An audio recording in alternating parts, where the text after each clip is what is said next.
For years, Carole Middleton was seen as the quiet woman standing just outside the royal spotlight. No grand speeches. No palace power plays.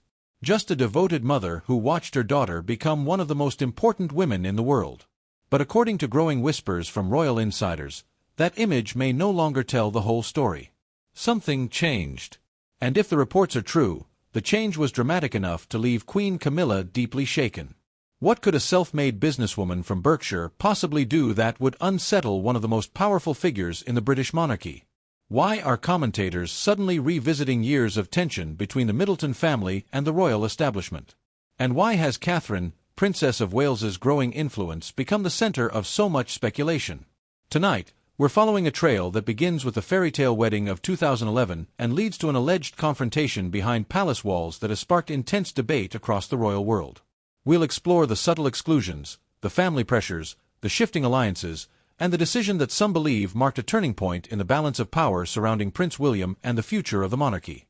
Now, it's important to note that several of the most dramatic claims in this story remain unverified and should be treated as speculation rather than established fact. But the questions they raise have captured the attention of royal watchers from London to New York, Sydney, and Toronto. Join us as we uncover why Carole Middleton's unexpected move has become one of the most talked about royal mysteries of the year, and why many are asking whether the real story is not about tears, but about a quiet struggle for influence that has been building for more than a decade. The hook raises an intriguing question, but before we go further, we need to travel back to the moment when two very different worlds first collided. To understand why Carole Middleton's recent decision has generated so much discussion among royal commentators, we first have to revisit the beginning of Catherine and William's extraordinary journey. It was April 29, 2011. Millions of people across the globe watched as Catherine Middleton walked through the doors of Westminster Abbey, wearing a breathtaking wedding gown and preparing to become the future Princess of Wales. Streets overflowed with cheering crowds. Television audiences stretched into the hundreds of millions. For many, it looked like the perfect fairy tale finally coming true. But behind the dazzling pageantry, another story was quietly unfolding. One family had spent centuries inside Britain's aristocratic circles. The other had built its reputation through determination, hard work, and business success. While the cameras focused on Catherine and William exchanging vows, many royal observers were paying close attention to the woman sitting quietly among the guests, Carole Middleton. Unlike many members of Britain's upper class, Carole had never inherited titles, estates, or generations of aristocratic privilege. Together with her husband, Michael Middleton, she built a successful business from the ground up, creating opportunities that eventually allowed their children to attend some of Britain's finest schools. To many people, Carole represented something refreshingly different. She wasn't born into royalty. She wasn't raised within palace traditions. She wasn't part of the old establishment. She had earned her place.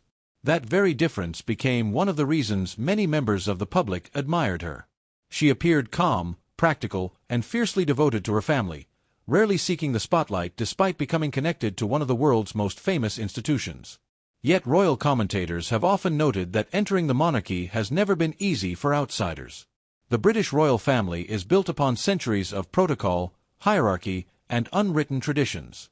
Every public appearance is carefully planned. Every gesture is scrutinized. Every relationship exists within a system that has evolved over generations. Adjusting to that environment can be challenging even for those born into aristocratic life. For someone like Carole Middleton, whose life had been shaped by entrepreneurship rather than inherited privilege, the transition inevitably attracted attention from both the media and royal observers. Newspapers frequently compared her background with those of long-established royal families. Some commentators praised her as a symbol of modern Britain. Others questioned whether someone without aristocratic roots truly belonged within royal circles. Those discussions often said as much about British class attitudes as they did about Carole herself. Around the same time, Queen Camilla, then known publicly as Camilla, Duchess of Cornwall, occupied a very different position within the royal family. Her own path into the monarchy had been marked by years of public controversy following the breakdown of King Charles III's first marriage to Diana, Princess of Wales. Over time, however, she gradually became a more established and accepted member of the institution, taking on official duties and building relationships within palace life. Although tabloids frequently portrayed tensions between different royal households, There is little publicly verified evidence describing the nature of any private relationship between Carole Middleton and Camilla. Much of what has circulated over the years comes from media speculation, anonymous sources, and royal commentary rather than confirmed accounts. Even so, speculation persisted. Royal experts often pointed to the striking contrast between the two women. One represented centuries of royal tradition and established court life. The other embodied a modern middle-class success story whose daughter had married the future king. Whether that contrast created genuine personal tension has never been publicly confirmed. Yet it became a recurring theme in royal coverage, with newspapers and commentators frequently framing the Middleton family as outsiders navigating one of the world's most tradition-bound institutions. As Catherine settled into royal life, every aspect of her family also attracted increasing attention. When Carole attended official events, photographers analyzed her expressions. When she was absent, headlines questioned why. Every appearance, and every non-appearance, became a story. Some royal commentators argued that Carole intentionally maintained a respectful distance, allowing Catherine to establish her own role within the monarchy without unnecessary family interference. Others interpreted that same distance as evidence that palace traditions naturally limited how closely non-royal relatives could participate in royal life. Without official confirmation, these interpretations remained just that, interpretations.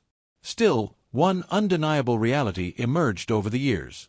Carole Middleton became one of the most influential private figures surrounding the future king and queen, not through public speeches or official appointments, but through her close relationship with her daughter and growing family. And as William and Catherine's responsibilities steadily expanded, questions about where Carole fit into the royal picture only became more intriguing. Few people realized that the quiet decisions being made behind the scenes during those early years would eventually fuel years of media speculation about influence, loyalty, and the changing face of the monarchy. Because according to later reports and commentary, the story was only just beginning. In the years that followed, new family milestones would reshape relationships, test long-standing traditions, and place the Middleton family closer to the heart of royal life than many had ever imagined. By 2013, the excitement surrounding the royal wedding had begun to fade. The celebrations were over, the headlines had moved on, and Prince William and Catherine were settling into the realities of royal life. But for Carole Middleton, a different chapter was beginning, one filled with new responsibilities, greater public attention, and an increasingly delicate balance between family and the institution her daughter had married into. Everything changed with the birth of Prince George.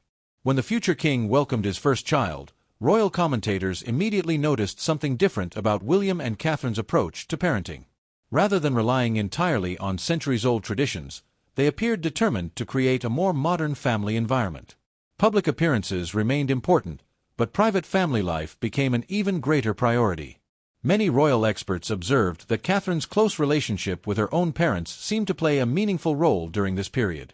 Carole and Michael Middleton were frequently described by commentators as providing practical support while William and Catherine adjusted to life as first-time parents.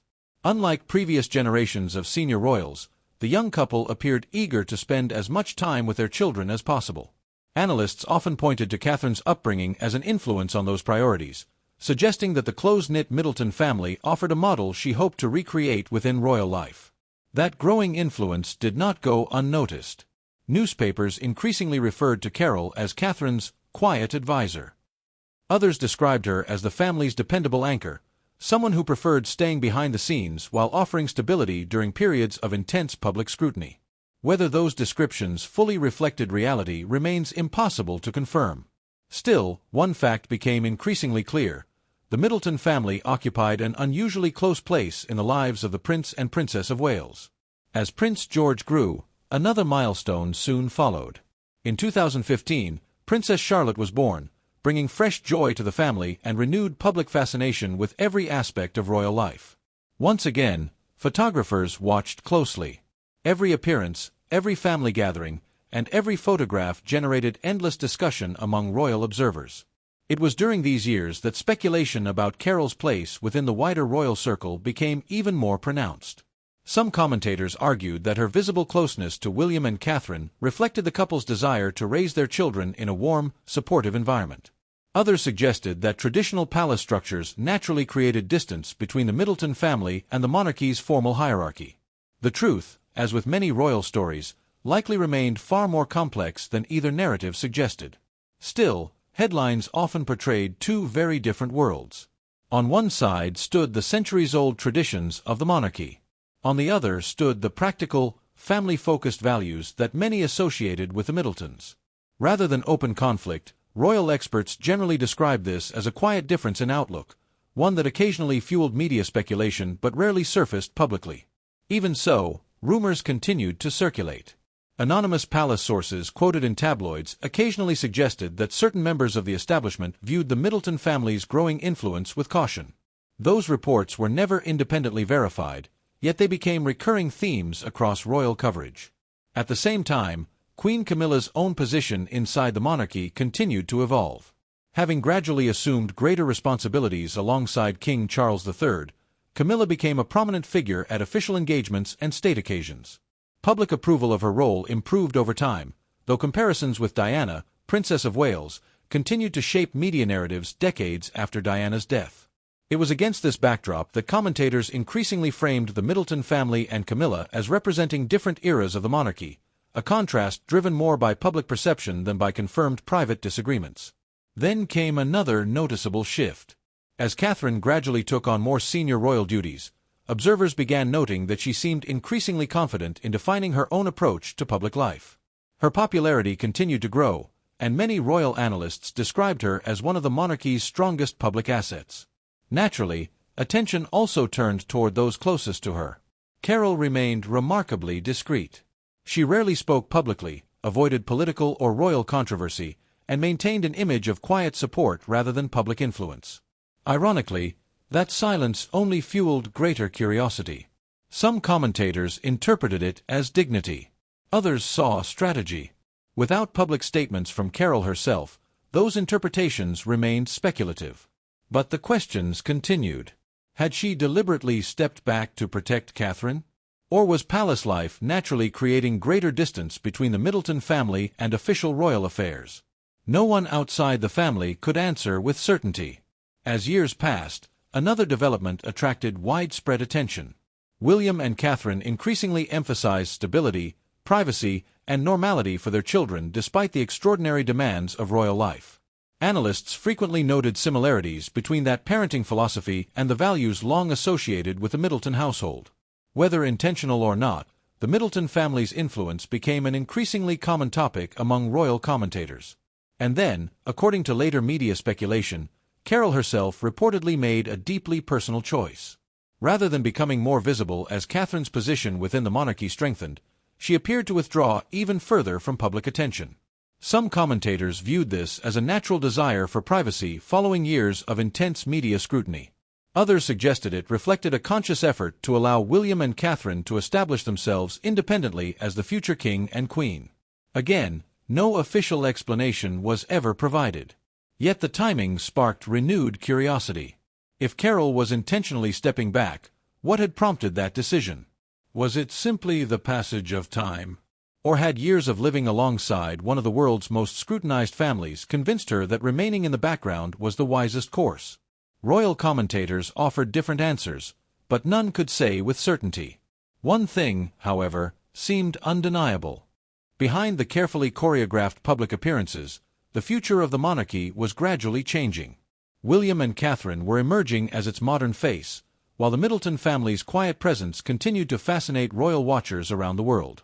And according to some later reports, claims that remain unverified, that quiet chapter was about to give way to the most dramatic speculation yet. Because whispers began circulating that Carole Middleton had reached a personal turning point, one that would eventually become the foundation for extraordinary claims involving Buckingham Palace itself. By early 2025, the atmosphere surrounding the British monarchy had become increasingly uncertain. King Charles III continued balancing his public responsibilities while Catherine, Princess of Wales, gradually resumed royal engagements following her own health challenges. Every appearance was analyzed, every absence generated headlines, and every small detail seemed to inspire a new wave of speculation. Against that backdrop, an unexpected narrative began circulating across tabloids, YouTube channels, and online royal forums. It centered on one person few had expected to dominate royal headlines: Carole Middleton. According to unverified reports that spread rapidly online, Carole had supposedly made a deeply personal decision after years of remaining quietly in the background. The stories varied dramatically depending on the source. Some claimed she had chosen to step away from any informal involvement with palace life altogether.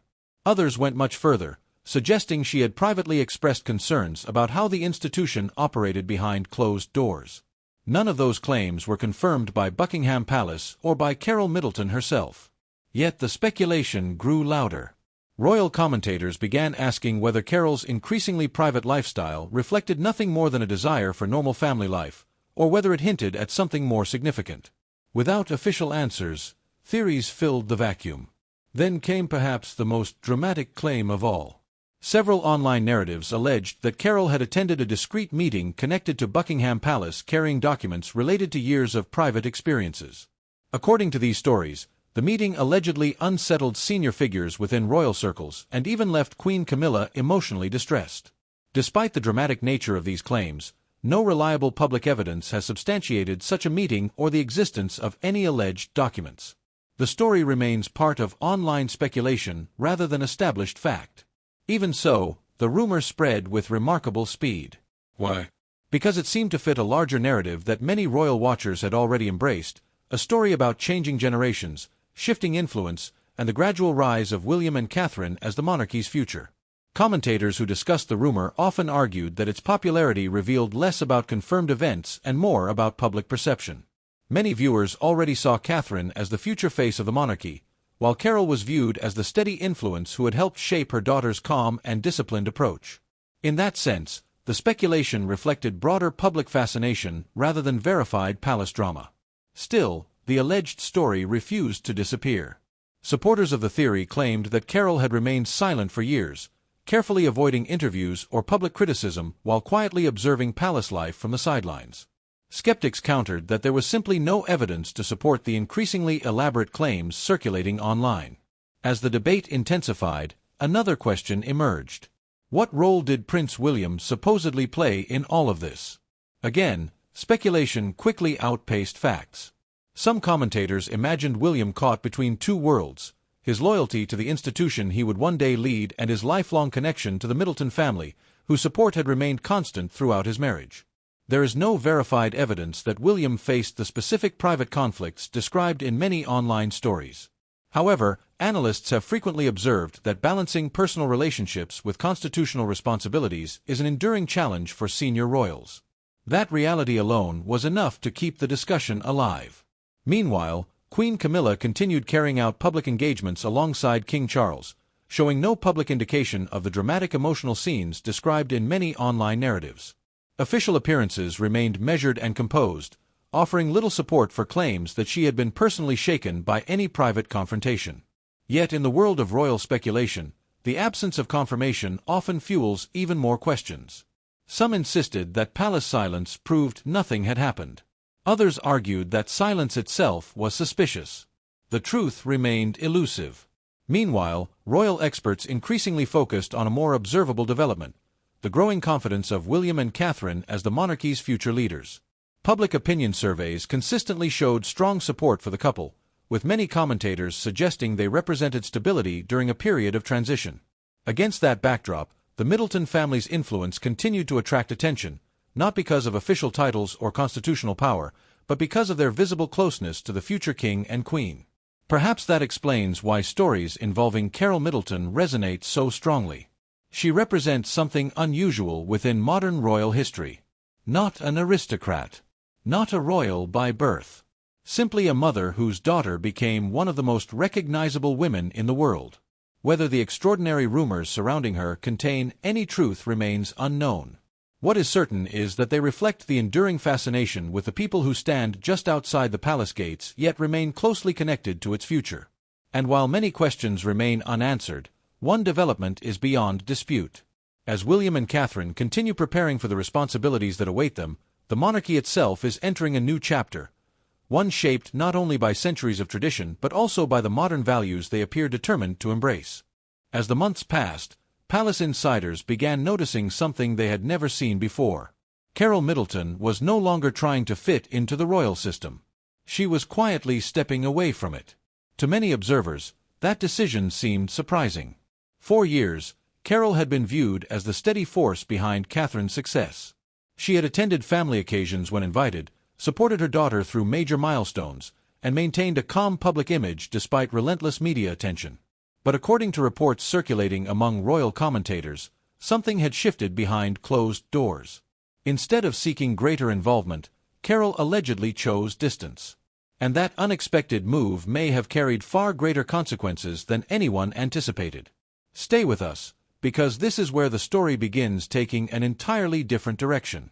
By late 2024, Catherine's responsibilities within the monarchy had continued to expand despite her personal health challenges earlier in the year. Public support for both Catherine and William remained remarkably strong, while discussions about the future of the monarchy increasingly centered around their leadership. Royal analysts noticed another interesting detail. The Middleton family appeared more united than ever, but also far less visible. Some interpreted that absence as respect for royal protocol. Others wondered whether it reflected a deliberate choice. According to several royal commentators, Carole seemed determined to protect not only herself but also her family from becoming part of palace politics. Whether that interpretation is accurate remains unverified. Yet the timing raised questions. Sources close to royal reporting claimed Carole had become increasingly selective about private gatherings, invitations, and informal palace events. Instead of maintaining a visible presence, she reportedly focused on supporting Catherine privately while avoiding unnecessary public attention. That alone may not have attracted headlines. But what allegedly happened next certainly did. Several speculative reports suggested that Carole had begun reflecting on years of difficult experiences inside royal circles. Not for revenge. Not for publicity. But simply to preserve her own perspective. According to these unverified accounts, she quietly documented important moments that had shaped her relationship with the institution over more than a decade. No official evidence has ever confirmed what those notes supposedly contained. Some reports described them as personal reflections. Others claimed they included correspondence, schedules, and observations. The palace has never acknowledged the existence of such documents. Nevertheless, rumors surrounding them continued spreading across royal discussion forums and media commentary. Then came perhaps the most dramatic allegation of all. Several speculative stories claimed that early in 2025, Carole requested a highly private meeting connected to Buckingham Palace. No official diary recorded such an appointment. No palace spokesperson confirmed it. Still, the story refused to disappear. According to those reports, Carole arrived carrying a simple leather briefcase. Nothing extravagant. Nothing that would attract attention. Yet those promoting the story insisted its contents represented years of quiet observation. Whether fact or fiction, the image captured public imagination almost instantly. What could possibly have been inside? Private letters, personal reflections, family concerns, or nothing unusual at all? Nobody outside a very small circle could possibly know. And that uncertainty only fueled further speculation. Commentators quickly began asking another question. If such a meeting had actually taken place, who would have been most affected? Some immediately pointed toward Queen Camilla. Not because any verified evidence connected her directly to the alleged meeting, but because ongoing media narratives had increasingly framed Carole and Camilla as symbolic representatives of two very different worlds. One represented tradition. The other represented modern family values. Whether that comparison is fair remains open to debate. Still, public fascination continued growing. Reports claiming that Camilla was deeply unsettled by Carole's decision soon appeared across gossip websites and social media discussions. None were officially verified. Yet millions continued reading, sharing, and debating every new version of the story. Some headlines even claimed the Queen had been left emotionally shaken. Others suggested senior palace aides spent days attempting to contain growing speculation. Again, no credible evidence has confirmed those dramatic descriptions. But by then, perception had become almost as powerful as fact. Because within royal history, public narratives often carry enormous influence.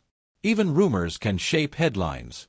Even speculation can affect reputations. And once people begin asking questions, those questions rarely disappear quickly. Meanwhile, Prince William reportedly remained focused on preparing for the responsibilities that lay ahead. Rather than responding publicly to the endless rumors, both he and Catherine continued presenting a calm, united image during official engagements. Their silence spoke louder than any statement. To supporters, it reflected dignity. To critics, it invited even more speculation. Either way, attention gradually shifted away from palace gossip and toward something much larger: the future of the monarchy itself. Because if influence inside the royal family was truly changing, as many commentators believed, it would not happen through dramatic public confrontations. It would happen quietly, patiently, one decision at a time. And according to those following every royal development, Carole Middleton's unexpected withdrawal may have been one of the quietest and most talked about decisions of them all. But if this decision truly marked the beginning of a new balance of power, what happened afterward allegedly left even seasoned palace observers stunned. That next chapter would focus not on Carole, but on Catherine herself, and why many believe the Princess of Wales quietly became the monarchy's strongest influence without ever needing to ask for it.